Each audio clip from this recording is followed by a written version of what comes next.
கர்த்தரை தொழுது கொள்ளுங்கள். இது கர்த்தர் உண்டு பண்ணின நாள், இதிலே களிகூர்ந்து மகிழக்கடவோம். வாருங்கள், ஜெபம் செய்வோமாக. ஓய்வு நாளுக்கு ஆண்டவராக வீற்றிருக்கின்ற எங்கள் அன்பின் நலந்தே, ஓய்வு நாளை பரிசுத்தமாய் ஆசரிக்க கடவீர்கள் என்று எங்களுக்கு கட்டளை கொடுத்தீர்கள். உம்முடைய சன்னிதானத்திலே வந்து உம்மை நோக்கி பார்க்கவும், உம்மை அப்பா பிதாவே என்று அழைக்கக்கூடிய புத்திர சுவிகாரத்தை நீர் எங்களுக்கு தந்திருக்கின்றீரே ஆண்டவரே. அதற்காக உமக்கு நாங்கள் நன்றியோடு ஸ்தோத்திரங்களை ஏறெடுக்கின்றோம். இந்த ஓய்வு நாளின் காலை வேளையிலே உலகத்தின் அனைத்து பகுதிகளிலும் நடந்திருக்கின்ற ஆராதனைகளை உம்முடைய திருக்கரத்திலே ஒப்புக் கொடுக்கின்றோம் ஆண்டவரே. இந்த ஆராதனைகள் மூலம் உம்முடைய நாமம் மகிமைப்படட்டும் ஆண்டவரே. இந்த ஆராதனைகள் ஒவ்வொன்றும் உம்முடைய சன்னிதானத்திலே ஆண்டவரே பிரீதியாக இருக்க வேண்டும் என்று உம்மை நோக்கி நாங்கள் மன்றாடுகின்றோம். தகப்பனே, ஆலயத்திற்கு நேராக வந்து கொண்டிருக்கின்ற ஒவ்வொரு மக்களையும் உம்முடைய கரத்திலே ஒப்புக் கொடுக்கின்றோம் ஆண்டவரே. நீதாமே ஒவ்வொரு மக்களையும் கண்ணோக்கி அள்ள வேண்டும் என்று கெஞ்சி மன்றாடுகின்றோம். ஒவ்வொருவரையும் சந்தோஷத்தினாலும் சமாதானத்தினாலும் நிரப்பி அள்ள வேண்டும் என்று கெஞ்சி மன்றாடுகின்றோம். உம்முடைய பாதத்திலே அமர்ந்திருக்கின்ற இந்த வேளைகள் மிகவும் சந்தோஷமானவைகள், சமாதானமானவைகள், ஆறுதலை தரக்கூடியவைகள் என்று உணரக்கூடிய அனுபவத்தை நீதாமே ஒவ்வொருவருக்கும் கொடுத்தள்ள வேண்டும் என்று கெஞ்சி மன்றாடுகின்றோம். இன்றைய தினமும் நாங்கள் பாட இருக்கின்ற பாடல்கள், வாசிக்க இருக்கின்ற வார்த்தைகள், சிந்திக்க இருக்கின்ற சத்தியங்கள் அனைத்தையும் எங்கள் வாழ்நாள் முழுவதும் பிரயோஜனம் உள்ளதாக மாற்றித்தர வேண்டும் என்று எங்களுக்காக பாடுபட்டு இரத்தம் சிந்தி மரித்து விட்ட இரட்சகர் இயேசுவின் மூலம் மன்றாடுகின்றோம். ஜீவனுள்ள பரமபிதாவே, ஆமென். ஆராதனைக்கு ஆரம்பமாகவும் கர்த்தருடைய பரிசுத்த நாம மகிமைக்காகவும் யாவரும் எழுந்து 15வது பாடலை பாடுவோம். பாடல் எண் 15. வாரும் நாம் எல்லோரும் கூடி மகிழ் கொண்டாடுவோம் என்கின்ற பாடலை நாம் யாவரும் எழுந்து பாடுவோம்.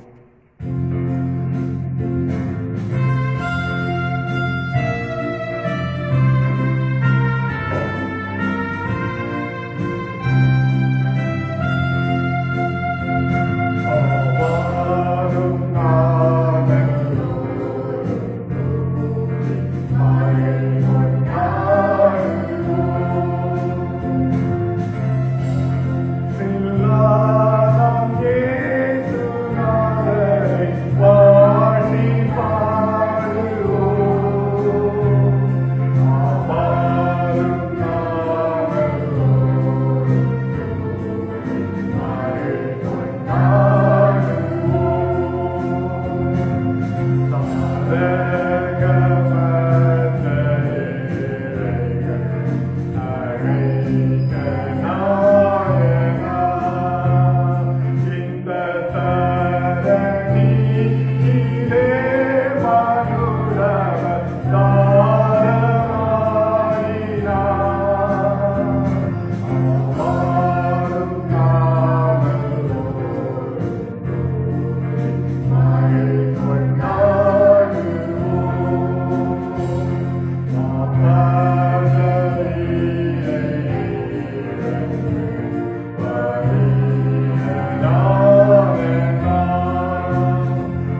சங்கீதத்தை முறைமுறையாக வாசிப்போம். முறைமுறையாக வாசிக்கும்படியாக தெரிந்து கொள்ளப்பட்ட சங்கீதம் 67. தேவனே, பூமியில் உம்முடைய வழியும் எல்லா ஜாதிகளுக்குள்ளும் உம்முடைய இரட்சணியமும் விளங்கும்படியாய் எங்களை ஆசீர்வதித்து உம்முடைய முகத்தை எங்கள் மேல் பிரகாசிக்க பண்ணும். தேவனே, ஜனங்கள் உம்மை துதிப்பார்களாக, சகல ஜனங்களும் உம்மை துதிப்பார்களாக. தேவரே, ஜனங்களை நிதானமாய் நியாயம் தீர்த்து பூமியுள்ள ஜாதிகளை நடத்துவீர். ஆதலால் ஜாதிகள் சந்தோஷித்து கம்பீரத்தோட மகிழ கடவையார்கள். தேவனே, ஜனங்கள் உம்மை துதிப்பார்களாக, சகல ஜனங்களும் உம்மை துதிப்பார்களாக. பூமி தன் பலனை தரும். தேவனாகிய எங்கள் தேவனே, எங்களை ஆசீர்வதிப்பீர். தேவன் எங்களை ஆசீர்வதிப்பார். பூமியின் எல்லைகள் எல்லாம் அவருக்கு பயந்திருக்கும். பிதாவுக்கும் குமாரனுக்கும் பரிசுத்த ஆவிக்கும் மகிமை உண்டாவதாக. ஆதியிலும் இப்பொழுதும் எப்பொழுதுமான சதா காலங்களிலும் மகிமை உண்டாவதாக. ஆமென். நாம் நம்முடைய விசுவாசத்தை அறிக்கை செய்வோம். வானத்தையும் பூமியையும் படைத்த சர்வவல்லமையுள்ள பிதாவாகிய தேவனை விசுவாசிக்கிறேன். அவருடைய ஒரே குமாரனாகிய நம்முடைய நாதர் இயேசு கிறிஸ்துவை விசுவாசிக்கிறேன். அவர் பரிசுத்த ஆவியினாலே கன்னிமரியாளிடத்தில் உட்பவித்து பிறந்தார். பொந்திய பிலாத்தின் காலத்தில் பாடுபட்டு சிலுவையில் அறையுண்டு மரித்து அடக்கப்படப்பட்டு பாதாளத்தில் இறங்கினார். 3ஆம் நாள் மரித்தோரிடத்திலிருந்து எழுந்தருளினார். பரமண்டலத்துக்கு ஏறி சர்வ வல்லமையுள்ள பிதாவாகிய தேவனுடைய வலபாசத்தில் வீற்றிருக்கிறார். அவ்விடத்திலிருந்து உயிரோரையும் மருத்துவரையும் நியாயம் தீர்க்க வருவார். பரிசுத்த ஆவியானவரை விசுவாசிக்கிறேன். பொதுவாக இருக்கிற பரிசுத்த சபையும் பரிசுத்தவான்களுடைய ஐக்கியமும் பாவ மன்னிப்பும் சரீர உயிர்த்தெழுதலும் நித்திய ஜீவனும் உண்டென்று விசுவாசிக்கிறேன். ஆமென். ஜெபம் செய்வோம்.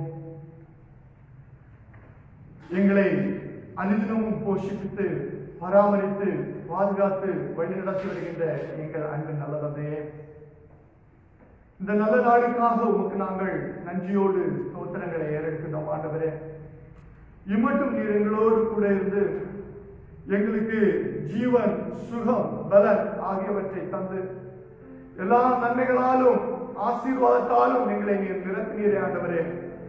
அதற்காக உமக்கு நாங்கள் நன்றியோடு ஸ்தோத்திரங்களை ஏறெடுக்கின்றோம். எங்களுடைய திருச்சபையை உங்களுடைய கருத்திலே ஒப்புக் கொடுக்கின்றோம் ஆண்டவரே. திருச்சபையில் உள்ள ஒவ்வொரு குடும்பத்தையும் நீதாமே ஆண்டவரே ஆசீர்வதித்தர வேண்டும் என்று உம்மை நோக்கி நாங்கள் மன்றாடுகின்றோம். குறிப்பாக சிறு குழந்தைகளை உங்களுடைய கருத்திலே ஒப்புக் கொடுக்கின்றோம். சிறு குழந்தைகளை நம்முடைய கருத்திலே ஏற்றி ஆசீர்வதித்த எங்கள் அன்பு நல்ல தந்தையே, இந்த கொடிய காலங்களிலே எந்த தீங்குகளும் இவருடைய பிள்ளைகளுக்கு வராதபடி உடைய செட்டை மரபின் கீழே பாதுகாத்து வழிநடத்த வேண்டும் என்று கேட்சி மன்றாடுகின்றோம். வாலிப பிள்ளைகளை உடைய கருத்திலே ஒப்புக் கொடுக்கின்றோம் ஆண்டவரே. தங்களுடைய வாலிப நாட்களிலே உம்மை உறுதியாக பற்றிக் கொள்கின்ற யாக்கோபுகளாக வாழக்கூடிய நல்ல வாழ்வுகளை நீதாமே அவர்களுக்கு கொடுத்தள்ள வேண்டும் என்று உம்மை நோக்கி நாங்கள் மன்றாடுகின்றோம் ஆண்டவரே. தகப்பனே, குடும்பத்தின் தலைவர்களுக்காக உடைய பாதத்தில் வருகின்றோம் ஆண்டவரே. அவருடைய போக்கிலும் மரத்திலும் உங்களுடைய தெய்வீக பிரசனமும் வழிநடத்துதலும் கூட இருக்க வேண்டும் என்று கேட்சி மன்றாடுகின்றோம். அவருடைய வேலைகளை ஆசீர்வதிங்க. அவர்கள் கைது செய்கின்ற ஒவ்வொரு காரியத்தையும் நீதாமே ஆசீர்வதிக்க வேண்டும் என்று உம்மை நோக்கி நாங்கள் மன்றாடுகின்றோம். ஒவ்வொரு இல்லத்திற்கும் நீதாமே ஆண்டவரே தலைவராக இருந்த ஆண்டவரே, அனுதினமும் உங்களுடைய ஆலோசனைகளை கேட்டு அதன் மூலமாக தங்களுடைய வாழ்வை அமைத்துக் கொள்ள நீதாமே ஒவ்வொருவருக்கும் உதவி செய்ய வேண்டும் என்று உம்மை நோக்கி நாங்கள் மன்றாடுகின்றோம். குடும்ப தலைவிகளுக்காக உங்களுடைய பாதத்தில் வருகின்றோம் ஆண்டவரே. ஒரு நல்ல மரியாதை போன்று உங்களுடைய பாதத்திலே அமர்ந்த ஆண்டவரே, உங்களுடைய திட்டம் தீர்மானம் என்ன என்பதை அனுதினமும் அறிந்த ஆண்டவரே, குடும்பத்திற்காகவும் சமுதாயத்திற்காகவும் திருச்சபைகளுக்காகவும் மன்றாடுகின்ற பிள்ளைகளாக நீதாமே ஒவ்வொருவரையும் மாற்றியல்ல வேண்டும் என்று கேட்சி மன்றாடுகின்றோம். அதன் மூலமாக குடும்பத்திலும் நாட்டிலும் ஆண்டவரே சேமத்தை அவர்கள் வருவிக்க நீதாமே உதவி செய்ய வேண்டும் என்று உம்மை நோக்கி நாங்கள் மன்றாடுகின்றோம் ஆண்டவரே. எங்களுடைய இந்த பட்டணத்தினுடைய கருத்தில் ஒப்புக் கொடுக்கின்றோம் ஆண்டவரே. இந்த பட்டணத்தில் உள்ள ஒவ்வொரு மக்களையும் நீதாமே ஆசீர்வதியும் ஆண்டவரே. குறிப்பாக தகப்பனே, இந்த சுற்றுப்புள்ள எங்களுடைய ஆலயத்தை சுற்றிலுமுள்ள ஒவ்வொரு மக்களும் உண்மை கண்டுகொள்ள நீதாமே கிருபையும் கிரியையும் செய்தல வேண்டும் என்று கெஞ்சி மன்றாடுகின்றோம். எங்களுடைய தேசத்தை உங்களுடைய கரத்திலே ஒப்புக் கொடுக்கின்றோம் ஆண்டவரே. தேசத்தை ஆளுகை செய்கின்ற தலைவர்களுக்காகவும் அரசு உயர் அதிகாரிகளுக்காகவும் உடைய பாதத்திலே வருகின்றோம் ஆண்டவரே. உடைய தெய்வீக பாதுகாவல் உடைய பிள்ளைகளோடு கூட இருந்த ஆண்டவரே.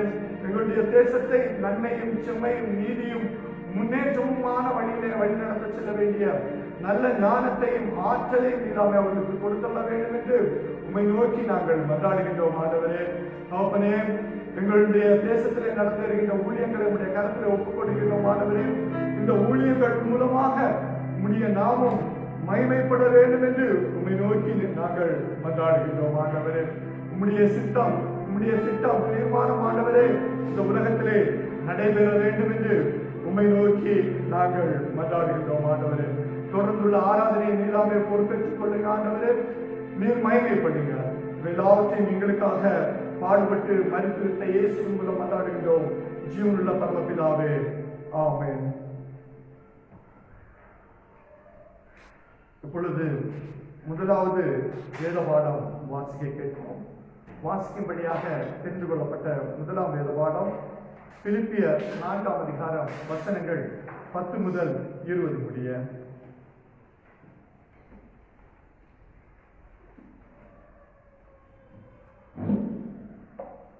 வாசிக்கும்படியாக தெரிந்து கொள்ளப்பட்ட முதலாம் வேத பகுதி பிலிப்பியர் 4ஆம் அதிகாரம் வசனங்கள் 10 முதல் 20 முடிய. பிலிப்பியர் 4ஆம் அதிகாரம் வசனங்கள் 10 முதல். என்னை விசாரிப்பதற்கு நீங்கள் இப்பொழுது மறுபடியும் மனமலர்ந்தபடி நான் கர்த்தருக்குள் மிகவும் சந்தோஷப்பட்டேன். இப்படி செய்ய என்ன கொண்டிருந்தீர்கள்? சமயம் மாத்திரம் உங்களுக்கு நேரிடவில்லை. என் குறைச்சலையினால் நான் இப்படி சொல்கிறதில்லை. ஏனெனில் நான் எந்த நிலைமையில் இருந்தாலும் மனரம்யமாய் இருக்க கற்றுக்கொண்டேன். தாழ்ந்திருக்கவும் எனக்கு தெரியும், வாழ்ந்திருக்கவும் எனக்கு தெரியும். எவ்விடத்திலும் எல்லாவற்றிலும் திருப்தியாயிருக்கவும் பட்டினியாயிருக்கவும் பரிபூர்ணம் அடையவும் குறைவுபடவும் போதிக்கப்பட்டேன். என்னை பலப்படுத்தும் கிறிஸ்துவினாலே எல்லாவற்றையும் செய்ய எனக்கு பலன் உண்டு. ஆகிலும் நீங்கள் என் உபத்திரத்தில் என்னோட உடன்பட்டது நலமாயிருக்கிறது. மேலும் பிலிப்பியரே, சுவிசேஷத்தின் ஆரம்பத்திலே நான் மக்கெதோனியாவிலிருந்து புறப்பட்ட போது கொடுக்கல் வாங்கல் காரியத்தில் நீங்கள் மாத்திரம் எனக்கு உடன்பட்டதே அல்லாமல் வேறொரு சபையும் உடன்படவில்லை என்று நீங்கள் அறிந்திருக்கிறீர்கள். நான் தெசலோனிக்கேயில் இருந்த போது என் குறைச்சலை நீங்கும்படி நீங்கள் 2 தரம் அனுப்பினீர்கள். உபகாரத்தை நான் நாடாமல் உங்கள் கணக்குக்கு பலன் பெருகும்படி நாடுகிறேன். எல்லாம் எனக்கு கிடைத்தது, பரிபூரணம் உண்டாயிருக்கிறது. உங்களால் அனுப்பப்பட்டவைகளை சுகந்த வாசனையும் தேவனுக்கு பரிபூரண உகந்த பலியுமாக எப்பாப்பிரோதின் கையில் வர பற்றி கொண்டபடியால் நான் திருப்தி அடைந்திருக்கிறேன். என் தேவன் தம்முடைய ஐஸ்வர்யத்தின்படி உங்கள் குறைகள் எல்லாம் கிறிஸ்து இயேசுவுக்குள் மகிமையை நிறைவாக்குவார். உம்முடைய பிதாவாகிய தேவனுக்கு என்றென்றைக்கு மகிமை உண்டாவதாக. ஆமென். வாசிப்புடைய தெரிந்து கொள்ளப்பட்ட வேத வாக்கியம் வாசித்தாயிற்று.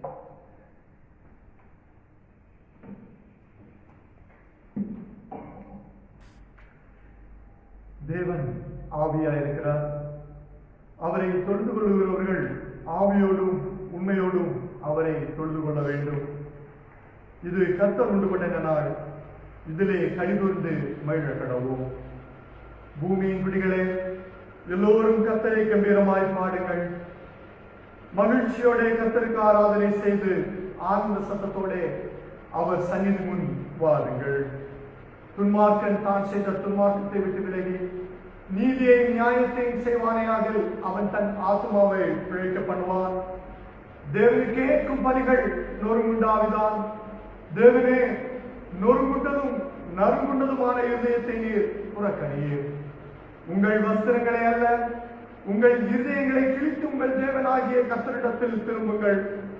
அவர் இரக்கமும் மன உருக்கமும் நீடிய சாந்தமும் மிகுந்த கிருபை உள்ளவர்.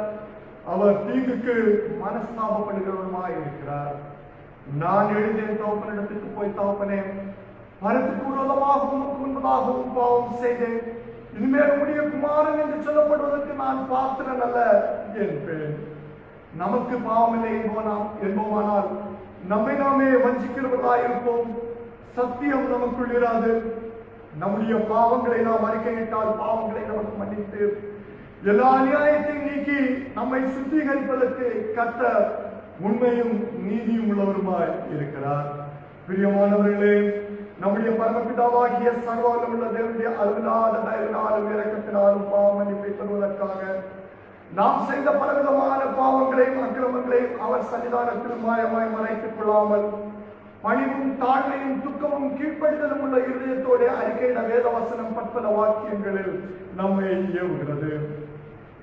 நாம் எக்காலத்திலும் தேவனுக்கு முன்பதாக நம்முடைய பாவங்களை மனத்தாழ்மையாய் அறிக்கையிட வேண்டுவதுமின்றி அவருடைய திருக்கரங்களினாலே நாம் பெற்றுக்கொண்ட மேன்மையான உபகாரங்களுக்காக ஸ்தோத்திரம் செலுத்தவும், மிகவும் சிறந்த அவருடைய புகழை பிரஸ்தாபம் பண்ணவும், அவருடைய மகா பரிசுத்த வசனத்தை கேட்கவும், நம்முடைய சரீரத்துக்கும் ஆத்மாவுக்கும் தேவையானவைகளுக்காக வேண்டிக் கொள்ளவும் நாம் கூடி வந்திருக்கின்ற தருணத்தில் பாவங்களை அறிக்கையிடுவது நமது விசேஷித்த கடமையாக இருக்கிறது. ஆகையால் இங்கே இருக்கின்ற நாம் யாவரும் சுத்த இதயத்தோடும் தாழ்ந்த சத்தத்தோடும் பரம கிருபாசனத்தண்டையில் நம்முடைய பாவங்களை அறிக்கை செய்வோம். யாவரும் சேர்ந்து பொதுவான பாவ அறிக்கை ஜெபத்தை ஏறெடுப்போம். சர்வவல்லமையும் மிகுந்த இரக்கமுள்ள பிதாவே, தப்பிப்போன ஆடுகளைப் போல நாங்கள் உம்முடைய வழிகளை விட்டு வழிவே அலைந்து போனோம். எங்கள் இதயத்தின் யோசனைகளுக்கும் விருப்பங்களுக்கும் மிகவும் விளங்கி நடந்தோம். உமது பரிசுத்த கற்பனைகளுக்கு விரோதமாய் குற்றம் செய்தோம். செய்யத்தக்கவைகளை செய்யாமல் செய்யத்தகாதவைகளை செய்து வந்தோம். எங்களுக்கு சுகமே இல்லை. ஆனாலும் ஆண்டவரே, தேவரீர் எங்கள் கர்த்தராகிய இயேசு கிறிஸ்துவின் மூலமாய் மனிதருக்கு அருள் செய்த பற்பல வாக்குத்தத்தங்களின்படியே நிர்பாக்கியம் உள்ள குற்றவாளிகளாய் எங்களுக்கு இணங்கும். தப்பிதங்களை அறிக்கையிடுகிற எங்கள் மேல் பொறுமையாயிரும். பாவத்து நிமித்தம் துக்கப்படுகிற எங்களை சீர்படுத்தும். மிகவும் இறக்கமுள்ள பிதாவே, உம்முடைய பரிசுத்த நாமத்துக்கு மகிமை உண்டாகும்படி நாங்கள் இனி தேவபக்தியும் நீதியும் தெளிந்த புத்திரர்களாய் நடந்து வர இயேசு கிறிஸ்து நிமித்தம் எங்களுக்கு கிருபை செய்தல்லோம். ஆமென். நாம் கடவுள் நமக்கு கற்றுத்தந்த ஜெபத்தை ஏறெடுப்போம். பரமண்டலத்தில் இருக்கிற எங்கள் பிதாவே, உம்முடைய நாமம் பரிசுத்தப்படுவதாக, உம்முடைய ராஜ்யம் வருவதாக, உம்முடைய சித்தம் பரமண்டலத்திலே செய்யப்படுகிறது போல பூமியிலே செய்யப்படுவதாக. அன்றென்றுள்ள எங்கள் அப்பத்தை எங்களுக்கு இன்று தாரும். எங்களுக்கு விரோதமாய் குற்றம் செய்கிறவர்களுக்கு நாங்கள் மன்னிக்கிறது போல எங்கள் குற்றங்களை எங்களுக்கு மன்னியும். எங்களை சோதனைக்குள் பிரவேசிக்க பண்ணாமல் தீமையின் எங்களை ரட்சித்துக் கொள்ளும். ராஜ்யமும் வல்லமையும் மகிமையும் என்னென்றைக்கும் உடையவைகளே. ஆமென். நாம் யாவரும் எழுந்து 433வது அனைவரும் உற்சாகமாக கரங்களை தட்டி அமர்ந்த வண்ணமாக பாடலாம். எத்தன் உள்ளம் புது கவியாலே பொங்க இயேசுவை பாடிடுவேன்.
ஆண்டவரை போற்ற புகழ கடமைப்பட்டவர்களாக காணப்படுகின்றோம்.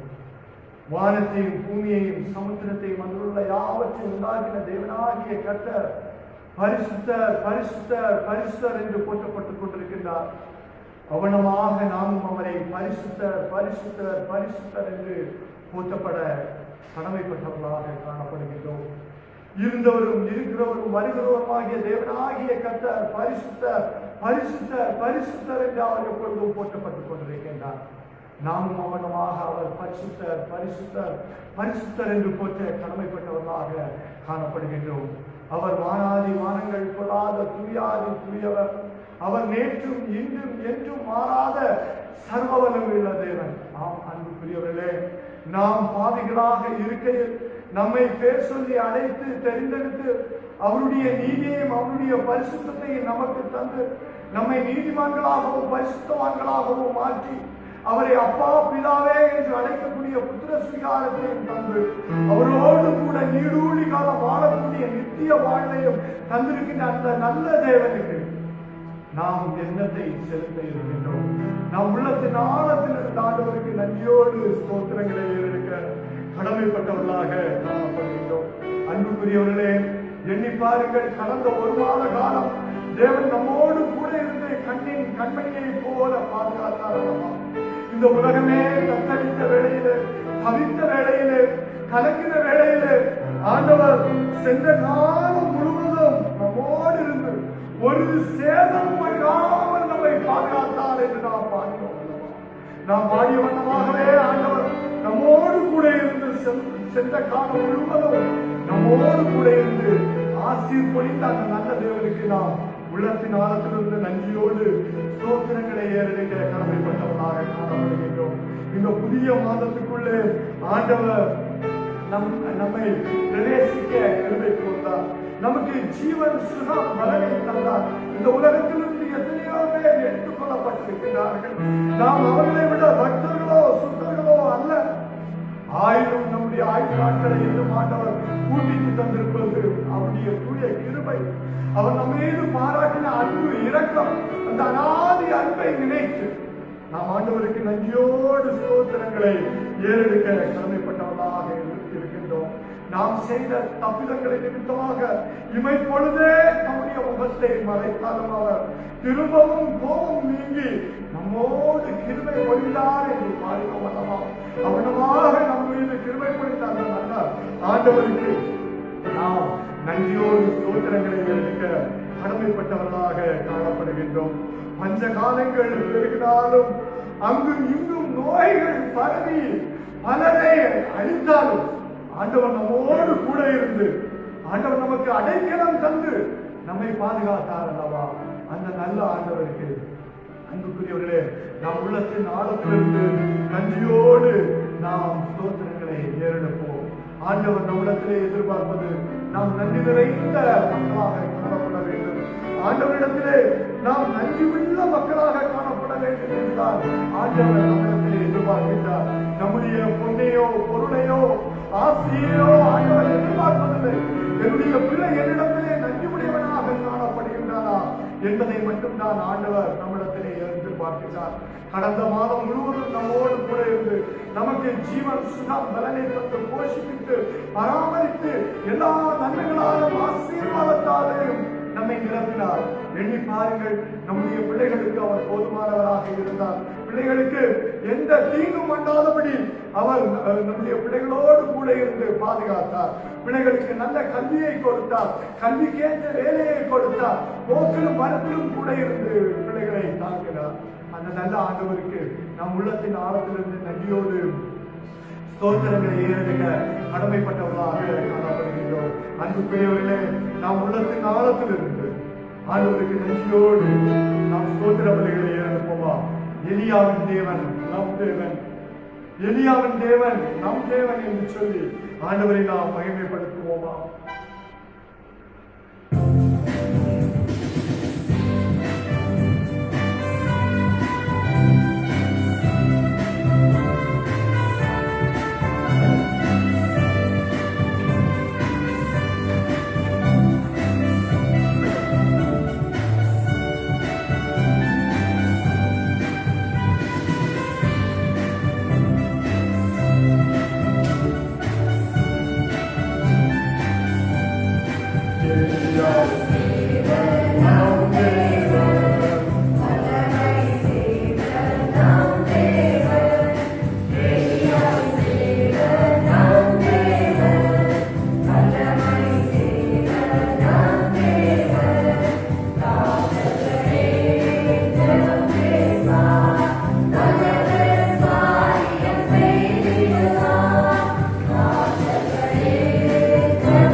பானையில் எண்ணெய் குறையவும் இல்லை. அவனமாக போஷிப்பித்த தேவன் இந்த கொடிய காலங்களில் நம்மை போஷிப்பித்தார் அல்லவா? அவருக்கு நாம் நன்றியோடு ஸ்தோத்திரங்களை ஏறெடுக்க கடமைப்பட்டவர்களாக காணப்படுகின்றோம். நாம் இன்னும் அவருடைய நாமத்தை கர்த்தரே தேவன், கர்த்தரே தேவன் என்று பிரஸ்தாபப்படுத்த கடமைப்பட்டவர்களாக காணப்படுகின்றோம். எலியாவின் தேவன் நம் தேவனாக இருக்கின்றார்.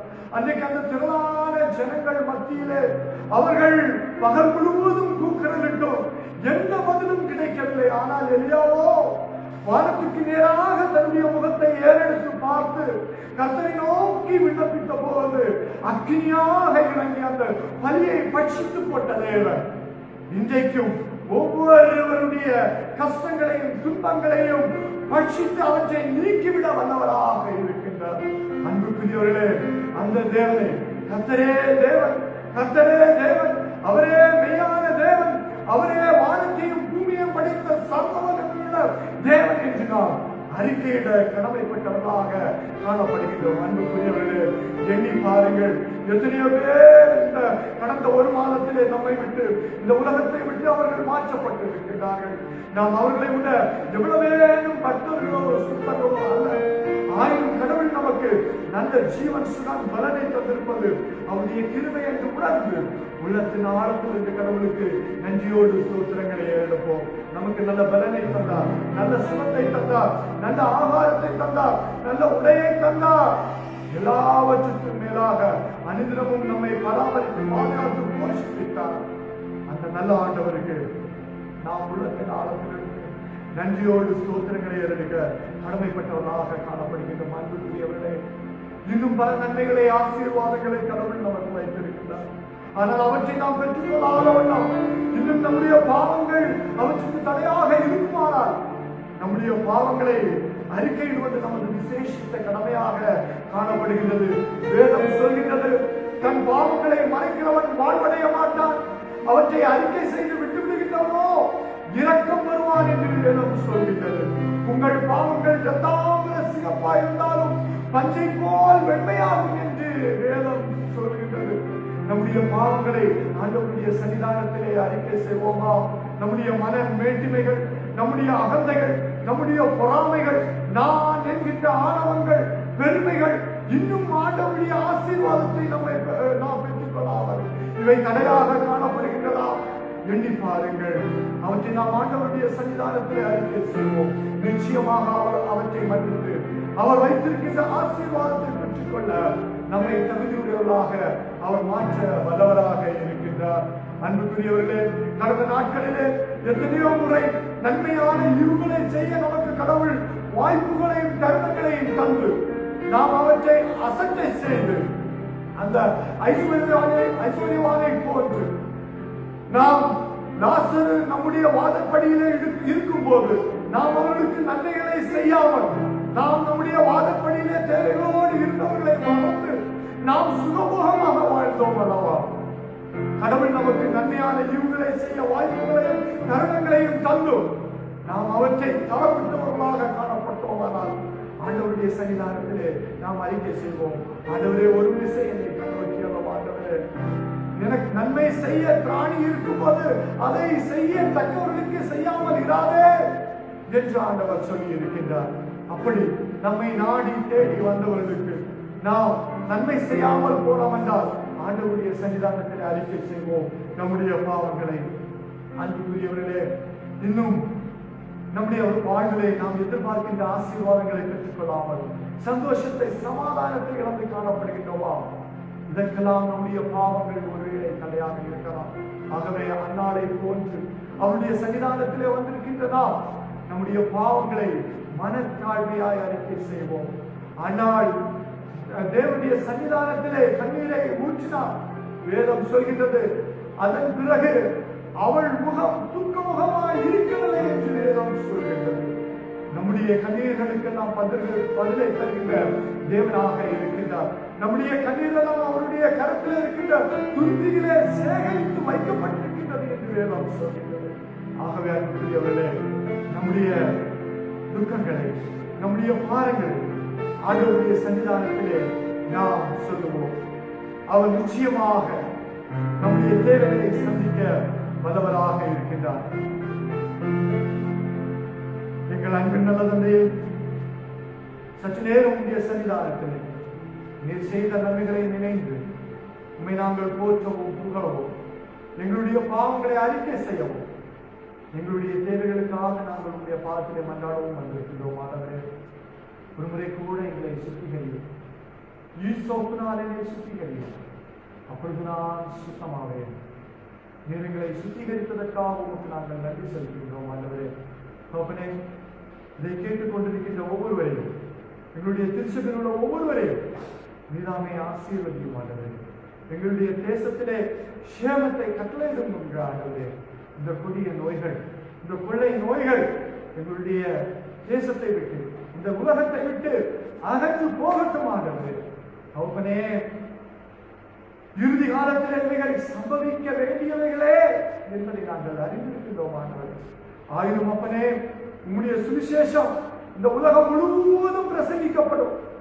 அப்பொழுது உம்முடைய வருகை இருக்கும் என்பதை நாங்கள் அறிகின்றோம். இன்னும் நாங்கள் ஆண்டவரே மௌனமாய் இருக்காமல், இன்னும் நாங்கள் ஆண்டவரே அசதியாய் இருக்காமல், உம்முடைய சுவிசேஷத்தை விரைவாக சென்று பரப்பினாமே எங்களுக்கு உதவி செய்யுங்க. எவ்வளவு விரைவாக நாங்கள் பரப்புகின்றோமோ அவ்வளவுக்கு சீக்கிரமாக இந்த கொடிய காலங்கள் குறைந்து போகும். உம்முடைய வருகை வளரும். உம்முடைய 1000 வருடம் அரசாட்சிக்காக காத்து கிடக்கின்றோம். அத்தகைய காலங்கள் சீக்கிரமாக வர வேண்டும் என்று உம்மை நோக்கி நாங்கள் மன்றாடுகின்றோம். அதற்கென்று எங்களை ஆயத்தப்படுத்தும், ஒவ்வொருவரையும் ஆயத்தப்படுத்துங்க. எல்லாவற்றையும் எங்களுக்காக பாடுபட்டு ரத்தம் சிந்தி மருத்துவத்தை இயேசுவின் மூலம் மன்றாடுகின்றோம். ஜீவனுள்ள பரமபிதாவே, ஆமென். மறுபடியும் ஒரு முறை கூட உங்கள் முன் அடிமையை நிறுத்த சித்தம் கொண்ட எல்லா வல்ல இறைவனுக்கு நன்றியையும் ஸ்தோத்திரங்களையும் ஏறெடுக்கின்றேன். தேவன் தாமே நம் அனைவரையும் சந்தோஷத்தோடும் சமாதானத்தோடும் பாதுகாத்து வழி நடத்துவாராக. சற்று நேரம் சிந்திப்பதற்காக எடுத்துக்கொண்ட தலைப்பு மன ரம்மியம். மனம் நிறைய வேண்டும். மனம் ரம்மியம் என்றால் மனம் நிறைய வேண்டும் என்று பொருள்படுகின்றது. ரம்மியம் என்பதற்கு நிறைவு, திருப்தி, பூரணம், குறைவற்ற, மகிழ்ச்சி நிறைந்த என்று பல்வேறு வார்த்தைகள் பயன்படுத்தப்படுகின்றன. ஆக மன ரம்மியம் என்றால் மனம் நிறைய வேண்டும் என்று பொருள்படுகின்றது. பவுலடிகளார் சொல்கின்றார், நான் எந்த நிலையில் இருந்தாலும் மன ரம்மியமாயிருக்க கற்றுக்கொண்டேன் என்று சொல்கின்றார். நான் எந்த நிலையில் இருந்தாலும் மன ரம்மியமாயிருக்க கற்றுக்கொண்டேன் என்று பவுலடிகளார் சொல்கின்றார். பிலிப்பு 4ஆம் அதிகாரம் 11ஆம் வசனத்தின் பின்பகுதி மற்றும் 12ஆம் வசனத்திலே இவ்வாறாக சொல்லப்பட்டிருக்கின்றது, நான் எந்த நிலையில் இருந்தாலும் மன ரம்மியமாயிருக்க கற்றுக்கொண்டே, தாழ்ந்திருக்கவும் எனக்கு தெரியும், வாழ்ந்திருக்கவும் எனக்கு தெரியும், எவ்விடத்திலும் எல்லாவற்றிலும் திருப்தியாயிருக்கவும், பட்டினியாயிருக்கவும், பூரணப்படவும், குறைவுபடவும் போதிக்கப்பட்டிருக்கின்றேன் என்று பவுலடிகளார் சொல்கின்றார். இன்றைக்கு அன்புக்குரியவர்களே, இந்த கொடிய நோய் தொற்றுகள் பரவி வருகின்ற இந்த கொடிய காலத்தில் பல மன நிறைவற்று அங்கலாய்த்து தங்களை தாங்களே மாய்த்ததை நாம் பார்க்க முடிகின்றது. நோய்கள் தங்களுடைய குடும்பத்தை தாக்கும் போது குடும்பத்தில் உள்ளவர்கள் தங்களை தாங்களே மாய்த்துக் கொண்டார்கள், தற்கொலை செய்து கொண்டார்கள். இன்னும் நோய்கள் வந்தவர்களே அவற்றை கண்டு பயந்து நடுங்கி தங்களை மாய்த்துக் கொண்டார்கள். இப்படி தங்களை தாங்களே மாய்த்துக் கொள்வதற்கு காரணம் என்ன? இந்த பவுலடியாரை போன்ற மன ரம்மியம், மன நிறைவு அவர்களிடத்திலே காணப்படவில்லை. ஆக இந்த பேரிடர் காலத்திலே மனுஷன் அல்லது மனுஷி இவருடைய வாழ்க்கையில் மன ரம்யம் என்பது ஆவிக்குரிய வாழ்க்கையில் ஆண்டவர் ஆவி, ஆத்மா, சரீர பிரகாரமான வாழ்க்கையிலும் திருப்தியை கொடுக்கின்ற ஒரு அனுபவமாக காணப்படுகின்றது. ஆக மன ரம்யம் உடையவர்களாய் வாழ வேதம் கூறும் வழிகளையும் அதன் மூலமாக பெற்றுக்கொள்ளுகின்ற நன்மைகளையும் நாம் இன்றைக்கு ஈண்டு தியானிப்போம். மனிதனுடைய வாழ்விலே மன ரம்யம் எவ்வளவு முக்கியமானது, அதன் மூலமாக நாம் பெற்றுக்கொள்ளும் நன்மைகள் என்ன என்பதை நாம் தியானிப்போம். முதலாவதாக நாம் பார்க்கும்போது, போதும் என்கிற மனது திருப்தியுள்ள வாழ்க்கையை கொடுக்கும் என்று வேதம் சொல்கின்றது. போதும் என்கின்ற மனது திருப்தியுள்ள வாழ்க்கையை கொடுக்கும் என்று வேதம் சொல்கின்றது. 1 தீமோத்தேயு 6ஆம் அதிகாரம் 6ஆம் வசனம் இவ்வாறாக சொல்கின்றது, போதும் என்கிற மனதுடன் கூடிய தேவ பக்தியே மிகுந்த ஆதாயம் என்று வேதம் சொல்கின்றது. போதும் என்கின்ற மனதுடன் கூடிய தேவ பக்தியே மிகுந்த ஆதாயம் என்று வேதம் கூறுகின்றது. ஆக திருப்தியுள்ள வாழ்க்கைக்கு போதும் என்கின்ற மனதுடன் கூடிய தேவ பக்தி தேவைப்படுகிறது. அதை தீமோத்தேயுவுக்கு பவுல் கட்டளையிடுகின்றார். போதும் என்கின்ற மனதுடன் காணப்படு. பவுல் பிரசங்கி 1ஆம் அதிகாரம் 8ஆம் வசனத்திலே இவ்வாறாக சொல்லப்பட்டிருக்கின்றது, காண்கிறதுனால் கண் திருப்தியாகிறதும் இல்லை, கேட்கிறதுனால் செவி நிரப்பப்படுகிறதும் இல்லை என்று வேதம் சொல்கின்றது. காண்கிறதுனால் கண் திருப்தியாகிறதும் இல்லை, கேட்கிறதுனால் செவி நிரப்பப்படுகிறதும் இல்லை என்று வேதம் சொல்கின்றது. அன்புக்குரியவர்களே, இன்றைக்கு நம்முடைய கண்கள் திருப்தியாகின்றதில்லை. நம்முடைய மனம் திருப்தியற்ற ஒரு வாழ்வை தேடிக்கொண்டு காணப்படுகின்றது. நாளையதை நினைத்து, நாளைய காரியங்களை நினைத்து, நாளைக்கு எப்படி காணப்படுமோ, நாளைக்கு எப்படி இருப்போமோ, நாளைக்கு நம்முடைய பிள்ளைகளுடைய காரியங்கள் எப்படி காணப்படும், நாளைக்கு நம்முடைய எதிர்காலம் எப்படி காணப்படும் என்று சிந்தித்து சிந்தித்து இன்றைக்கு இருக்கின்ற வாழ்வை இழந்து கொண்டிருக்கின்றோம். அனுதினம் கடவுள் நமக்கு தந்து கொண்டிருக்கின்ற இந்த நல்ல வாழ்வை வருங்காலத்தை குறித்து சிந்தித்து நிகழ்காலத்தை இழந்து ஒவ்வொரு மக்களும் வாழ்கின்ற ஒரு வாழ்க்கையாக இந்த காலம் காணப்படுகின்றது. புத்தர் இவ்வாறாக சொல்கின்றார், ஆசையே துன்பத்துக்கு காரணம் என்று புத்தர் சொல்கின்றார். அன்புக்குரியவர்களே, நாம் இன்றைய தினத்தை நினைத்து கடவுளுக்கு நன்றி செலுத்தி நாம் வாழ வேண்டியது, அது நமக்கு மன ரம்மியத்தை கொடுக்கின்றதாக காணப்படுகின்றது. சங்கீதம் 90ஆம் அதிகாரம் 14ஆம் வசனத்திலே இவ்வாறாக சொல்லப்பட்டிருக்கின்றது, நாங்கள் எங்கள் வாழ்நாள் எல்லாம் கலிகூர்ந்து மகிழும்படி காலையிலே எங்களை உமது கிருபையினால் திருப்தியாக்கும் என்று சொல்லப்பட்டிருக்கிறது. நாங்கள் எங்கள் வாழ்நாள் எல்லாம் கலிகூர்ந்து மகிழும்படி காலையிலே எங்களை உமது கிருபையினால் திருப்தியாக்கும். ஆக அனுதினமும் எங்களுடைய தேவைகளை சந்தித்து அனுதினமும் எங்களை திருப்தியாக வழிநடத்தும் ஆண்டவர் நம்மை வழிநடத்துவார் என்கின்ற நம்பிக்கை உடையவர்களுக்கு நிச்சயமாக திருப்தியான வாழ்க்கையை அவர்கள் பெற்றுக்கொள்வார்கள். கடவுள் கொடுப்பார் அவரை நம்பி இருக்கின்ற மக்களுக்கு என்பதிலே எந்தவித ஐயமும் இல்லை. யாரை தேவன் திருப்தி ஆக்குகின்றார் என்று நாம் பார்க்கலாம். இரண்டாவதாக, யாரை தேவன் ரம்மியமுடையவர்களாக மாற்றுகின்றார் அல்லது திருப்தி ஆக்குகின்றார் என்று நாம் பார்க்கலாம். சங்கீதம் 107ஆம் அதிகாரம் 8ஆம் வசனம் இவ்வாறாக சொல்கின்றது, தவறுள்ள ஆத்மாவை கர்த்தர் திருப்தியாக்கி பசியுள்ள ஆத்மாவை நன்மையினால் நிரப்புகின்றார். கடவுள் மீது தாகமுள்ள ஆத்மாவை கடவுள் திருப்தியாக்குகின்றார். கடவுள் மீது நமக்கு தாகம் இருக்கின்றதா? அவர் மீது நமக்கு வாஞ்சை இருக்கின்றதா?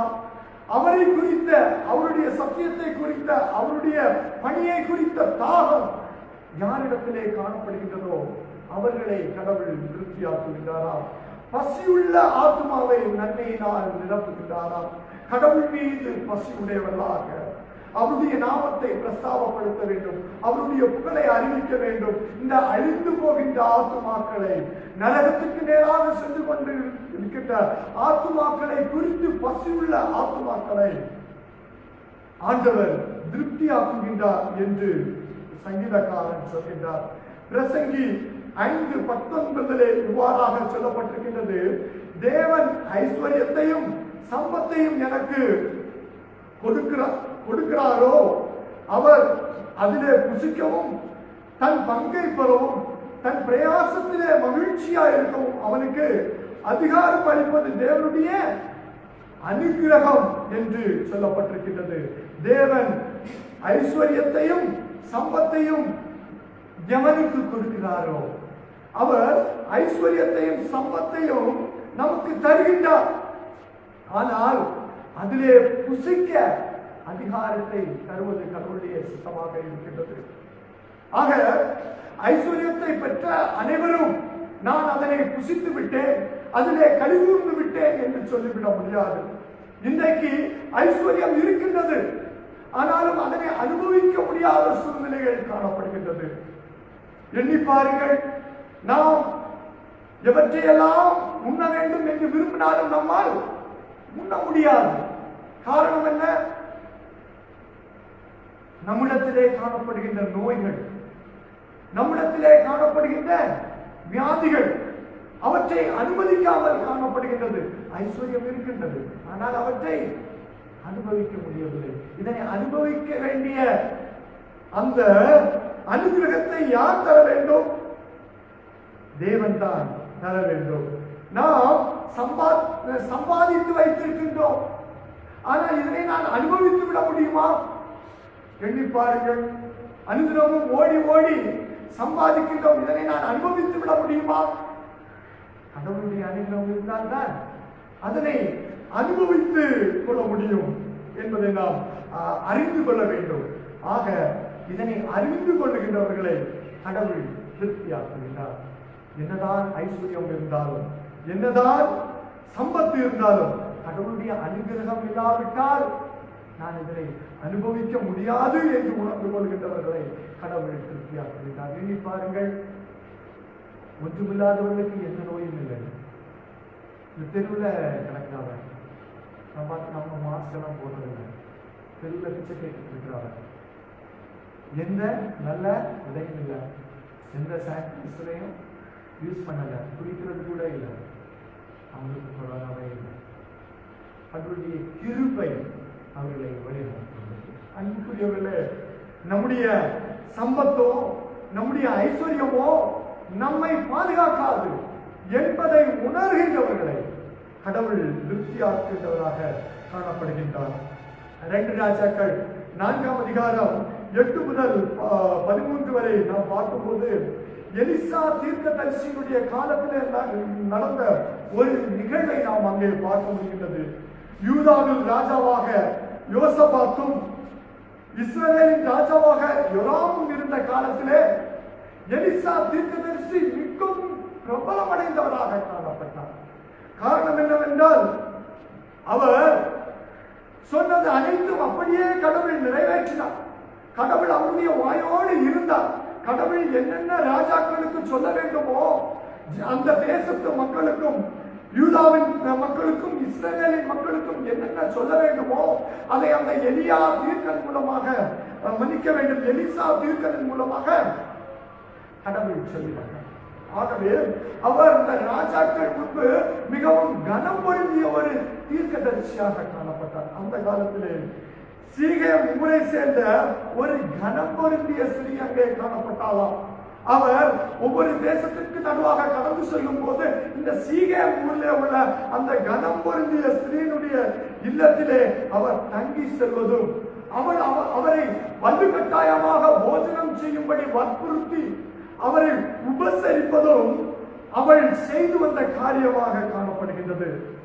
அது மட்டுமல்ல, அந்த பகுதியிலே நாம் வாசிக்கும் போது மிகவும் அழகாக சொல்லப்பட்டிருக்கின்றது. இந்த எலிசா தீர்க்கதரிசிக்காக அந்த கனப்பொருந்திய ஸ்திரீ என்ன செய்தாலும் தெரியுமா? தன்னுடைய வீட்டிலே ஒரு மேலறையை தன்னுடைய கணவனிடத்திலே சொல்லி உண்டாக்கி அந்த தீர்க்கதரிசி வரும்போது இளைப்பாறுவதற்கு அவருக்கு ஒரு கட்டிலும் ஒரு மேஜையும் ஒரு நாற்காலியும் ஒரு குத்து விளக்கையும் அங்கே செய்து வைத்திருந்தாராம். அவர் அங்கே தங்கி உணவருந்தி அவர் செல்லும்படியாக இவ்வாறாக என்னை உபசரிக்கின்றாளே இந்த ஸ்திரீ என்று சொல்லி எலிசா தீர்க்கதரிசி தன்னுடைய வேலையாளாகிய கேயாசியை பார்த்து கேட்கின்றாராம், அவளை நீ அழைக்குமா என்று சொல்கின்றார். அவள் அந்த அறையினுடைய வாதல் அருகிலே நிற்கின்றாள். இந்த எலிசா தீர்க்கதரிசி கேயாசியை பார்த்து கேட்கின்றார். அவள் முகத்தை கூட பார்க்கவில்லை. கேட்கின்றாளாம் கேயாசியை பார்த்து, உனக்கு ஏதேனும் நன்மை வேண்டுமோ? நான் ராஜாவிடத்திலே செல்கின்றேன், உனக்கு ஏதேனும் நன்மை வேண்டும் என்றால் சொல். நான் ராஜாவிடத்திலே இல்லை சேனாதிபதியினிடத்திலே சொல்லி உனக்கு தேவையானவற்றை நான் செய்வேன் என்று சொல்கின்றார். அதற்கு அந்த ஸ்திரீ என்ன சொல்கின்றார் பாருங்கள். 2 ராஜாக்கள் 4ஆம் அதிகாரம் 13ஆம் வசனத்தின் இறுதி பகுதியில் சொல்லப்பட்டிருக்கின்றது, என் ஜனத்தின் நடுவே நான் சுகமாய் குடியிருக்கிறேன் என்றார். மறுபடியும் இந்த எலிசா தீர்க்கதரிசி கேயாசியை பார்த்து கேட்கின்றார், அவளுக்கு இன்னும் நாம் செய்ய வேண்டிய நன்மை உண்டோ? என் ஜனத்தின் நடுவே நான் சந்தோஷமாய் வாழ்கிறேன் என்று சொல்கிறார் அல்லவா என்று தனக்குள்ளே உணர்த்தப்பட்டவராக கேட்கின்றார். கேயாசி சொல்கின்றார், அவளுக்கு இன்னும் குழந்தைகள் இல்லை, அவள் புருஷனும் வயது சென்றவராக காணப்படுகின்றார். அன்புக்குரியவர்களே, எப்பேற்பட்ட குறை என்றாலும் அதனை அவள் கடவுள் முன்பு வைக்கவில்லை. அவள் அதை குறைவாக எண்ணவில்லை. எனக்கு பிள்ளை இல்லையே, நான் ஆண்டவரை இப்படி செய்கின்றேனே அப்படி செய்கின்றேனே, நான் உன்னுடைய மனிதனை இப்படியெல்லாம் போஷிக்கின்றேன் என்று புலம்பவில்லை. அவள் சொல்கின்றாள், என் ஜனத்தின் நடுவே நான் சுகமாய் குடியிருக்கின்றேன். கடவுள் எனக்கு தந்த இந்த உறவுகளை நான் நேசித்து, என்னுடைய சுற்றத்தை நேசித்து, என்னுடைய பெற்றோரை நேசித்து, என்னுடைய சகோதரர்களை நேசித்து, ஆக யாரை தேவன் திருப்தியாக்குகின்றார்? என்னுடைய தேவைகள், என்னுடைய சுயநலம், என்னுடைய சம்பாத்தியம், என்னுடைய சந்தோஷம் என்று என்னை நானே எண்ணிக்கொண்டிருக்கின்றவர்களை கடவுள் திருப்திப்படுத்த முடியாது. எனக்கு எவ்வளவு குறைவு இருந்தாலும் கடவுள் தந்திருக்கின்றவர்களோடு, கடவுள் தந்திருக்கின்ற ஆசீர்வாதங்களோடு, கடவுள் தந்திருக்கின்ற நன்மைகளோடு நான் இன்புற்று வாழ்கின்றேன் என்று எண்ணுகின்றவர்களை கடவுள் திருப்தியாக்குகின்றார். கடவுள் மன ரம்மியமாக வைக்கின்றார் என்பதை நாம் இதிலே அறிந்து கொள்ள முடியும்.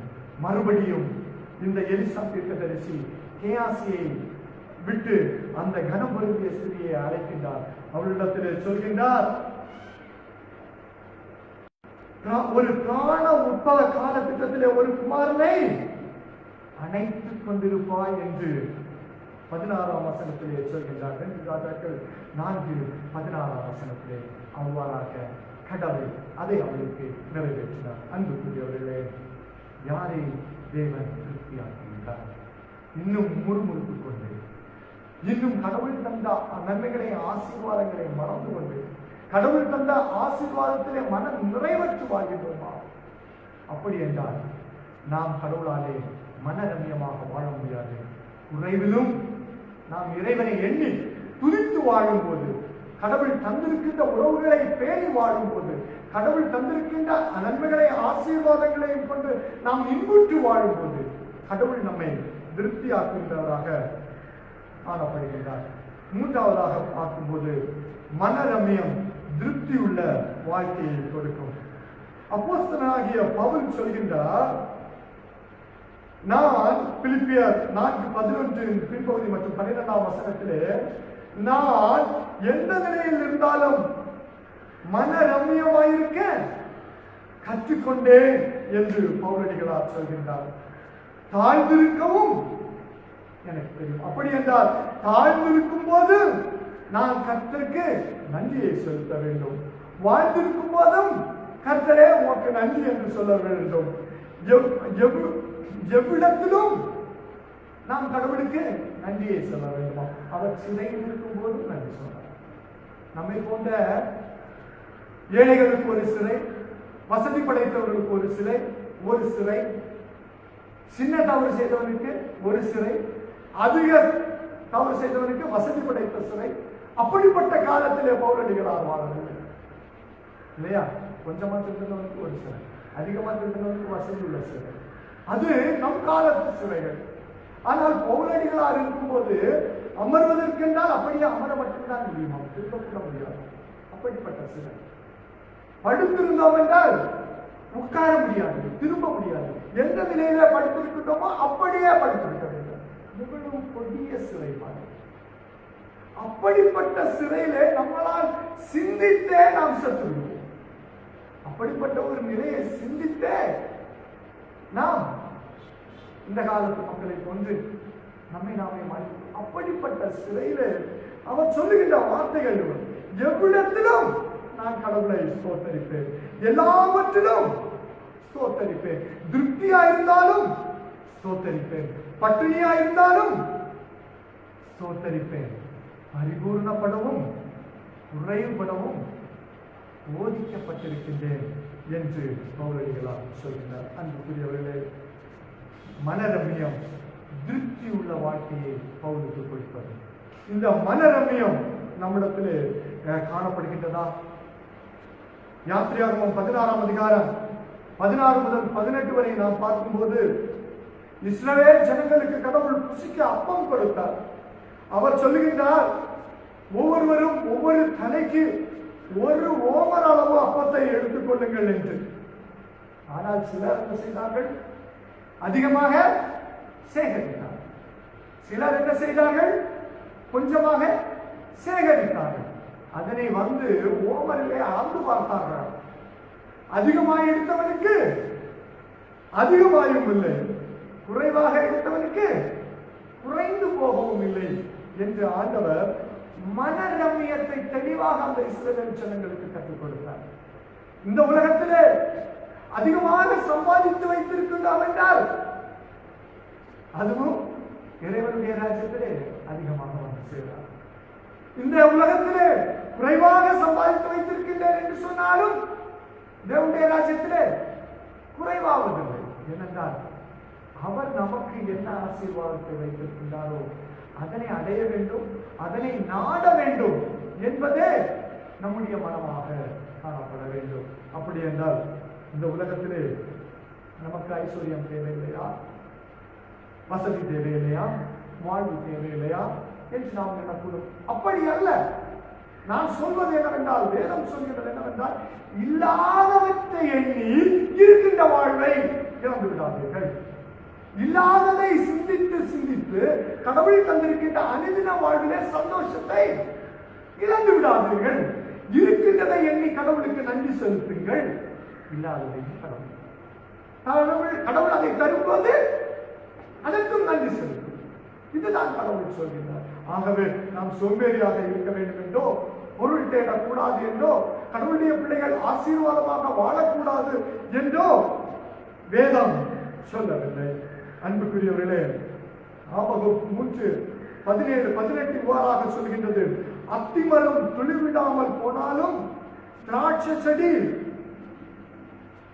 பழம் உண்டாகாமல் போனாலும், ஒலிவ மரத்தில் பலன் அற்று போனாலும், வயல்கள் தானியத்தை விளைவியாமல் போனாலும், ஆட்டு மந்தைகள் முதலற்று போனாலும், தொழுவத்தில் மாடுகள் இல்லாமல் போனாலும், நான் கர்த்தருக்குள் மகிழ்ச்சியாயிருப்பேன், என் ரட்சிப்பின் தேவனுக்குள் களி கூறுவேன் என்று சொல்லப்பட்டது. ஆக அத்திமரத்திலே கனி இருக்கின்றதோ இல்லையோ, நான் இறைவனுக்குள்ளே களி கூற வேண்டும்.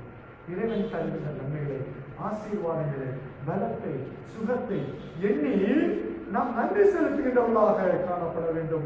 ஆக அத்திமரம் துளிர்விடவில்லையே, திராட்சை செடி பலன் கொடுக்கவில்லையே, ஒலிவ மரத்திலே பலன் அற்று போயிட்டு, வயலிலே தானியம் இல்லையே என்று, ஆட்டு மந்தையில முதலற்று போனதே என்று அதனை நினைத்து நினைத்து இன்றைய வாழ்வை நான் கெடுத்து விடுவதை பார்க்கிறோம்.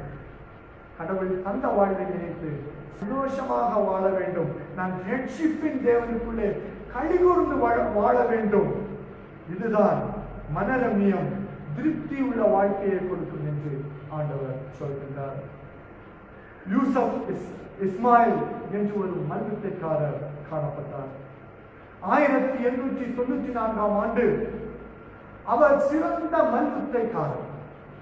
அவருடைய சொந்த ஊரான துருக்கி, அமெரிக்கா தேசத்திலே ஒரு மல்யுத்தம் நடந்தது. அந்த மல்யுத்தத்திலே அவர் பங்கேற்று அவர் முதல் ஆளாக வெற்றி பெற்று, நான் யூடியூபிலே பார்க்கும்போது 8000 $10,000 அன்றைய தினம் அவருக்கு பரிசாக கிடைத்தார். அவருக்கு டாலர் மீது நாட்டமில்லை. ஆகவே என்ன செய்தாராம், அவ்வளவு டாலரையும் பொன் நாணயங்களாக வாங்கி அவற்றை பையிலே போட்டு தன்னுடைய இடுப்பிலே சுற்றிக் கொண்டாராம். அதனுடைய நிலை 138 கிலோ என்று நீங்கள் யூடியூப்ல பார்த்தா தெரியும். 138 கிலோ எடையும். அதனை தன்னுடைய இடுப்பிலே ஒரு பையில போட்டு நன்றாக சுற்றிக் கொண்டார். நீங்கள் அதிலே பார்க்கும்போது அந்த படம் போட்டிருக்கோம். அவருடைய இடுப்புல எவ்வளவு பெரிய ஒரு துணி அப்படியே சுற்றிட்டு இருப்பாரு. அவர் மழு தூக்குவதிலும் மிகவும் சிறந்தவர். அவருடைய தோலின் வலிமை அவ்வளவாக காணப்படுமா, அவ்வளவு பழு தூக்குவதிலும் வல்லவராக காணப்பட்டாராம். அவர் இந்த வெற்றியோடு தான் மிகவும் விரும்பின இந்த நேசித்த இந்த பொண்ணோடு தன்னுடைய இடுப்பிலே இவற்றை கட்டிக்கொண்டு அவர் பிரயாணப்படுகின்றார்.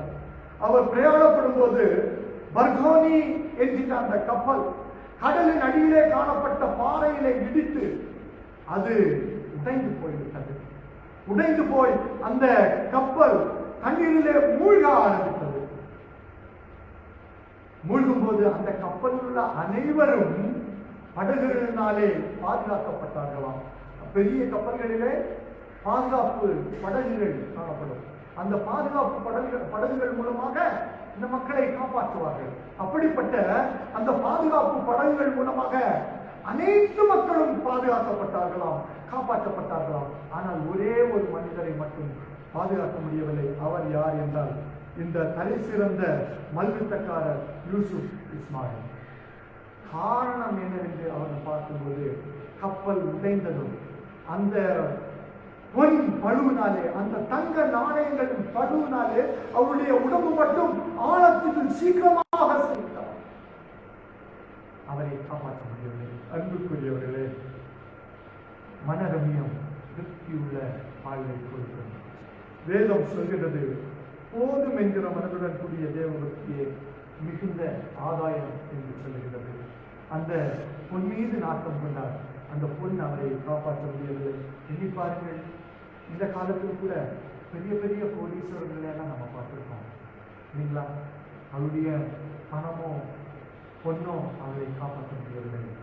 கடவுளால் மட்டுமே நம்மை காப்பாற்ற முடியும். அன்புக்குரியவர்களே, நாம் இன்னும் அப்போஸ்தலர் 9:16 பார்க்கும்போது பவுலடிகளாரை கடவுள் இவனமாக அவர் ஊழியத்துக்கு அழைக்கின்றதை நாம் பார்க்கலாம். இன்றைக்கு பலருடைய சிந்தனைகள், எண்ணங்கள் எப்படி காணப்படுகிறது என்றால், நான் ஆண்டவராகிய இயேசு கிறிஸ்துவை ஏற்றுக்கொண்டால் என்னுடைய துன்பங்கள் மாறும், என்னுடைய பிரச்சனைகள் மாறும், என்னுடைய எல்லா தேவைகளும் சந்திக்கப்படும் என்று எண்ணுகின்றார்கள். இன்றைக்கு பலர் ஊழியர்களாக மாறுவது கூட அப்படித்தான். என்னுடைய கஷ்டங்கள் துன்பங்கள் மாறி நான் விரும்புகின்ற எல்லா நன்மைகளோடும் வாழ ஊழியக்காரனாக மாறிவிடலாம் என்று பலர் எண்ணுகின்றார்கள். ஆனால் பவுலடிகளாரை குறித்து ஆண்டவர் என்ன சொல்கிறார் பாருங்கள். அனனியா தீர்க்கதரிசிகளிடத்திலே சொல்கிறார். அப்போஸ்தலர் 9 நாம் பார்க்கும்போது, அங்கே பவுல் கண் பார்வையற்று இப்பொழுது ஜபித்துக் கொண்டிருக்கின்றார். நீ அவனிடத்தில் செல், நீ சென்று அவனுக்கு கண் பார்வை கொடுக்க வேண்டும் என்று சொல்கிறார்.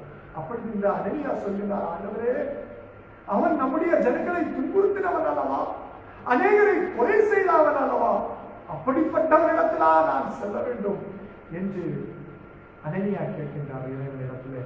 இறைவன் அனனியாவை பார்த்து சொல்கின்றார்.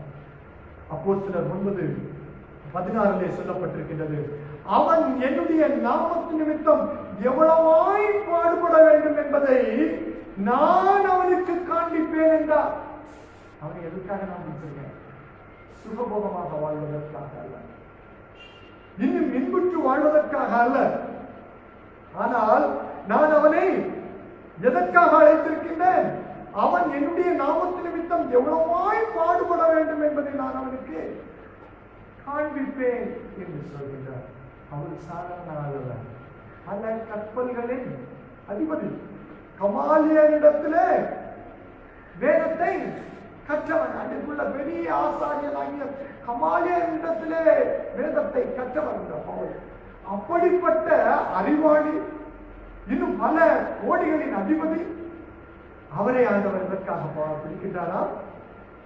என்னுடைய நாமத்து நிமித்தம் எவ்வளவாய் பாடுபட வேண்டும் என்பதை அறிவிக்க அந்த பவுல் தான் சொல்கின்றார், நான் தாழ்ந்திருக்கவும் வாழ்ந்திருக்கவும் எவ்விடத்திலும் எல்லாவற்றிலும் திருப்தியாயிருக்கவும் பட்டினியாயிருக்கவும் பரிபூர்ணப்படவும் குறைவுபடவும் போதித்திருக்கின்றேன் என்று சொல்கிறார். அன்புக்குரியவர்களே, ஆக ஒவ்வொருவரை குறித்தும் கடவுளுக்கு ஒரு அழைப்பு உண்டு. ஆக அந்த அழைப்பை நாம் உணர்ந்தவர்களாக வாழும் போது நாம் மனரம்யமாக வாழும். கடவுள் பவுலை எதற்காக அழைத்தார்? அவருக்கு என்று பாடுபட அழைத்தார். அதனை அவர் அறிந்திருந்தார், அவர் உணர்ந்திருந்தார், அதை சந்தோஷமாக ஏற்றுக்கொண்டார். ஆகவே அவராலே மனரம்யமாக வாழ முடிந்தது. ஆக மனரம்யம் திருப்தியுள்ள வாழ்க்கையை கொடுக்கின்றதாக காணப்படுகின்றது. நீதிமொழிகள் 19:23 சொல்கின்றது, கர்த்தருக்கு பயப்படுதல் ஜீவனுக்கு ஏதுவானது, அதை அடைந்தவன் திருப்தி அடைந்து நிலைத்திருப்பான், தீமை அவனை அணுகாது. ஆகவே நாம் இந்த காலங்களிலே யாருக்கு பயப்படுகின்றோம்? கர்த்தருக்கு பயப்படுகின்றோமா? நோய்க்கு பயப்படுகின்றோமா? கர்த்தருக்கு பயப்படுகின்றோமா? அல்லது என்னுடைய செல்வம் எல்லாம் அழிந்து போடுமே என்று எண்ணுகின்றோமா? இல்லை, கர்த்தருக்கு பயப்படுகின்றோமா? நான் சம்பாதித்து வைத்தவைகள் எல்லாம் யாருடைய நவாகும் என்று நாம் வருகின்றோமா? இல்லை, நான் அழிந்து போனால் நான் இந்த சம்பத்துகளை எல்லாம் அனுபவிக்க முடியாதே என்று நாம் வருகின்றோமா? ஆண்டவருக்கு பயந்து நிறைவோடு கடவுளுடைய ஊழியத்தை செய்த வேதநாயகம் சாஸ்திரியாருடைய வாழ்விலே நடந்த ஒரு நிகழ்வை நான் உங்களுக்கு ஞாபகப்படுத்த விரும்புகின்றேன். 1832ஆம் ஆண்டு தஞ்சை மன்னன் சரபோஜி இறந்து விடுகின்றார். அவருடைய அவையிலே தான் வேதநாயகம் சாஸ்திரியார் பணிபுரிந்தார் பாடலாசிரியராக. ஆனால் அவருக்கு பின்வந்தவர்களோ இந்த வேதநாயகம் சாஸ்திரியாரே மறந்து விட்டார்கள். ஏனென்றால் அரசனை புகழ்ந்து பாடுவதை தவிர்த்து இறைவனை புகழ்ந்து பாடுவதாக மாறிவிட்டார். ஆகவே அவருக்கு பின்வந்த இந்த சரபோஜி மன்னருக்கு பின்வந்த மன்னர்கள் அவரை மறந்து விட்டார்கள். ஆகவே அரசவையிலிருந்து அவருக்கு ஊதியம் வரவில்லை, மிகவும் வறுமை. இந்த வறுமையான சூழலிலே ஒரு நாள் காலையிலே தன்னுடைய மனைவி வரோதயம்மாள் சொல்கின்றார், இன்றைய தினம் காலை உணவுக்கு கூட ஒன்றுமில்லை என்று சொல்கின்றார்கள். மிகவும் செழிப்பாக வாழ்ந்த குடும்பம், அரசவையிலே பணிபுரிந்த குடும்பம். அப்படி இருக்கின்ற உயர்ந்த குலத்திலே நம்முடைய நாட்டின் மரபுபடி சொல்ல வேண்டும் பிறந்தவர். ஆனால் இங்கே அதிகாலையிலே கடவுளை ஏற்றுக்கொண்டது நிமித்தமாக, கடவுளை புகழ்ந்து பாடியது நிமித்தமாக உணவுக்கு கூட அதிகாலை சிற்றுண்டிக்கு கூட வழி இல்லை. வேதநாயகம் சாஸ்திரியார் என்ன செய்கின்றார் தெரியுமா?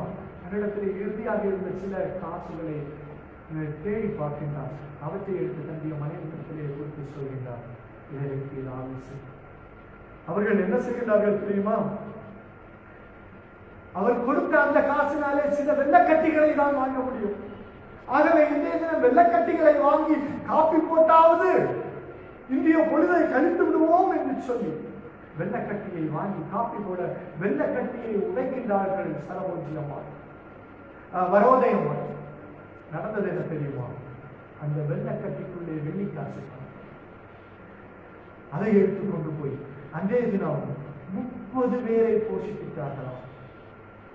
அன்புக்குரியவர்களே, இதுதான் கடவுளோடு சேர்ந்து ஆண்டவருக்கு பயந்து மன நிறைவோடு வாழ்கின்றவர்களை ஆண்டவர் வழிநடத்துகின்ற அற்புதமான வாழ்வு. அவர்கள் மட்டுமல்ல, அன்றைக்கு அவருடைய வீட்டில் 30 பேர் போஷிக்கப்பட்டார்கள். இன்றைக்கும் அவருடைய பிள்ளைகள், அவருடைய சன்னதிகள் கடவுளுக்கு சாட்சியாக வாழ்ந்து கொண்டிருக்கின்றார்கள். கடவுளுடைய சத்தியத்தை பறைசாற்றிக் கொண்டிருக்கின்றார்கள். நீதிமொழிகள் 13 சொல்கிறது, தீமையை வெறுப்பதே கர்த்தருக்கு பயப்படுகிற பயம்.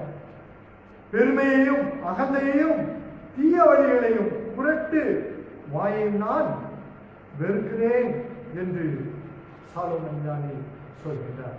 யோசேப்பினுடைய வாழ்வை பாருங்கள். நான் தேவனுக்கு பயப்படுகிறவன் என்று ஆதியாகமம் 42:18 நடுப்பகுதியிலே சொல்கிறார். தன்னுடைய சகோதரர்களை பார்த்து சொல்கிறார், நான் இவ்வளவாய் இருக்க காரணம் என்ன தெரியுமா? நான் தேவனுக்கு பயப்படுகிறவன். அதனால் அவன் என்ன செய்தான்? பாவத்துக்கு விலகி அவன் ஓடினான். அதன் மூலமாக எகிப்தில் எல்லா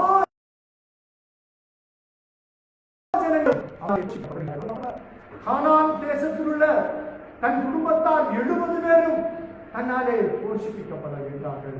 அன்புக்குரியவர்களே, தீமையை வெறுத்து கர்த்தருக்கு பயப்படுகின்ற பயம் நிபந்தமாக நம்மளை போஷிப்பிக்கும். அதற்கு இந்த யோசேப்பினுடைய வாழ்வு ஒரு உதாரணமான வாழ்வாக காணப்படுகிறது. இன்றைக்கு நம்மிடத்திலே மனரமியம் காணப்படுகின்றதா? இல்லாததை எண்ணி இன்றைக்கு இருக்கின்ற வாழ்வை சந்தோஷம் இல்லாமல் சமாதானமற்று கழித்து இன்றைய வாழ்வையும் இழந்து நாம் வாழ்கின்றவர்களாக காணப்படுகின்றோமா?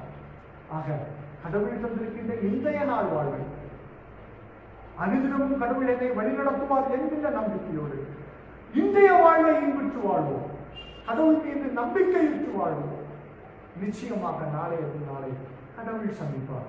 நாளே இன்னும் வளமானதாக மாற்றுவார். கடவுளுடைய சித்தத்தின்படி நம்மை ஆசீர்வதித்து நம்மை வழிநடத்துவார் என்பதிலே எந்தவித ஐயமும் இல்லை.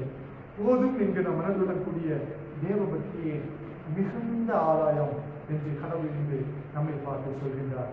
பண ஆசை எல்லா தீமைக்கும் வேறாக இருக்கின்றது என்று ஆண்டவர் சொல்கின்றார். ஆக பண ஆசையை ஒழித்து கர்த்தருக்கு பயந்து வாழ்வோம். அதிசயங்களை காண செய்கிற தேவன் குறைவுகளை எல்லாம் நீக்கி ஆவி, ஆத்மா, சரீரத்தை கரை திரை பிழையற்ற வாழ்வை கொடுத்து ஆசீர்வதிப்பாராக. ஆமென்.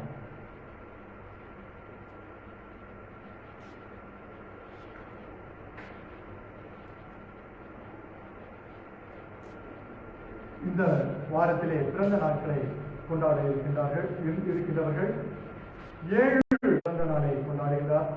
7/7/21 அன்று புளோரன்ஸ் பர்ஷியா தன்னுடைய பிறந்த நாளை கொண்டாட இருக்கின்றார்கள். அதே நாள் 7/7/21 அன்று மிஸ்ஸஸ் கலாவதி அவர்கள் தன்னுடைய பிறந்த நாளை கொண்டாட இருக்கின்றார்கள். ஆக இந்த பிறந்த நாளை காண இருக்கின்ற பிள்ளைகளுக்காக நாம் சற்று நேரம் தலைகளை வணங்கி ஆண்டவரை நோக்கி பார்ப்போம். வருஷத்தை நன்மையினாலே முடிசூட்டுகின்ற எங்கள் அன்பின் நல்லதையே, இந்த வாரத்திலே பிறந்த நாளை காண இருக்கின்ற உடைய அன்பு பிள்ளைகளை உடைய திருக்கரத்திலே ஒப்புக் கொடுக்கின்றோம். ஆண்டவரே, கடந்த நாட்கள் முழுவதும் ஆண்டவரே, இந்த கொடிய காலத்திலே ஆண்டவரே, எந்த விதமான தீங்கும் ஏற்படாத பிள்ளைகளை சுகபத்திரமாக பாதுகாத்து வழிநடத்தினீரே உமக்கு நாங்கள் நன்றி செலுத்துகின்றோம். தொடர்ந்து உம்முடைய தெய்வீக பிரசன்னம் வழிநடத்துதல் உம்முடைய பிள்ளைகளோடு கூட இருக்க வேண்டும் என்று கெஞ்சி மன்றாடுகின்றோம். இந்த புதிய வருடமானது அவருடைய இருதயத்தின் வேண்டுதல்களையும் விண்ணப்பங்களையும் நிறைவேற்றுகின்ற காலங்களாக காணப்பட நீதாமே கிருபை கொண்டல வேண்டும் என்று உம்மை நோக்கி நாங்கள் மன்றாடுகின்றோம். ஆண்டவரே, தகப்பனே, நீதாமே ஆண்டவரே அவர்களை சந்தோஷத்தோடும் சமாதானத்தோடும் கலிகூற பண்ண வேண்டும் என்று திருச்சபையாக உம்மை நோக்கி நாங்கள் மன்றாடுகின்றோம். இம்மட்டும் வழிநடத்தின இம்மானுவேலர் தொடர்ந்து உம்முடைய பிள்ளைகளை சந்தோஷத்தின் சமாதானத்தின் பாதையிலே வழிநடத்த வேண்டும் என்று கெஞ்சி மன்றாடுகின்றோம். நல்ல பிதாவே, ஆமென். நாம் யாவரும் எழுந்து 415வது பாடலை பாடுவோம். பாடல் எண் 415. இதோ மனுஷரின் மத்தியில் தேவாதி தேவன் வாசம் செய்கிறானே என்ற பாடலை பாடி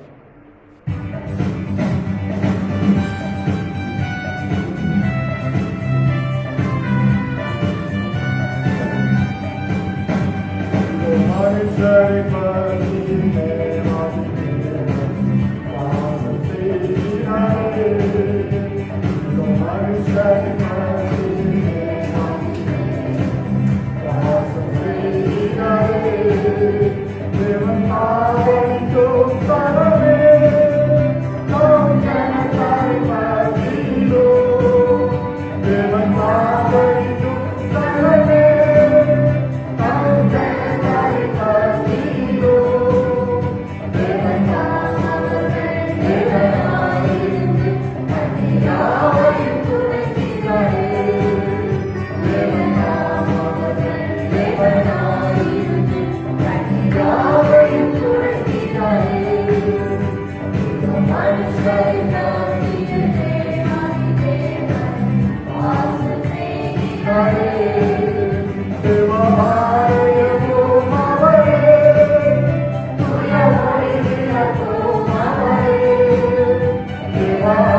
இந்த நல்ல ஓய்வு நாளை எங்களுக்கு நீர் தந்தமைக்காக உமக்கு நாங்கள் நன்றியோடு ஸ்தோத்திரங்களை இருக்கின்றோம் ஆண்டவரே.